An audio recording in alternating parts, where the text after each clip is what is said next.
Assalamualaikum warahmatullahi wabarakatuh. Ismi Irfansyah. Ana bin Banyuasin.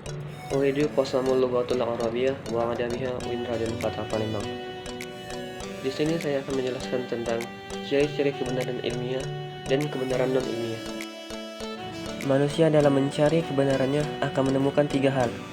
Yang pertama, ilmu pengetahuan. Yang kedua, filsafat. Yang ketiga, agama. Kata kebenaran dapat digunakan sebagai salah satu kata objek yang konkret maupun abstrak yang dikatakan pada buku Abbas Hamami 1983. Artinya, kebenaran itu sendiri berdasarkan latar belakang yang membelakanginya, sehingga persepsi kebenaran berbeda-beda tiap individu masing-masing. Menurut Kamus Besar Bahasa Indonesia, ilmiah adalah segala sesuatu yang bersifat keilmuan berdasarkan metode-metode dan kaidah-kaidah dalam ilmu pengetahuan. Ilmiah bersifat objektif, yaitu sesuai antara objeknya dibuktikan dengan hasil pengindaran atau empiris. Ilmiah juga bersifat metodik, yaitu diperoleh dengan cara menggunakan cara-cara tertentu dan terkontrol.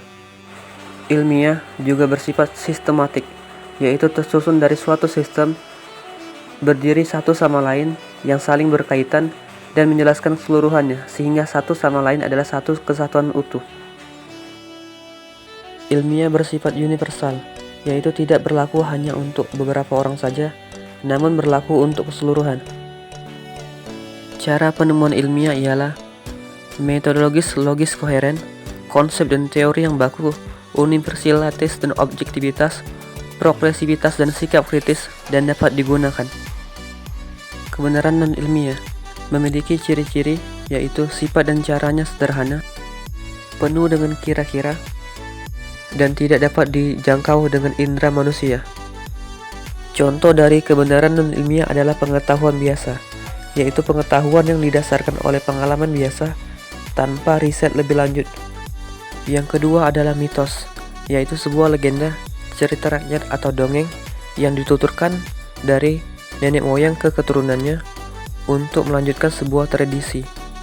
Yang ketiga adalah wahyu, yaitu sebuah bisikan yang disampaikan kepada Nabi melalui perantara malaikat. Manusia tidak akan menemukan hakikat dari wahyu kecuali Tuhan. Oleh karena itu, wahyu kita golongkan sebagai kebenaran non-ilmiah. Cara penemuan kebenaran non-ilmiah. Yang pertama, kebetulan, yaitu proses pencarian kebenaran yang dilakukan secara tidak sengaja. Yang kedua, try and error, yaitu proses mencoba dan mencoba, belajar dari kesalahan yang bersifat masih untung-untungan.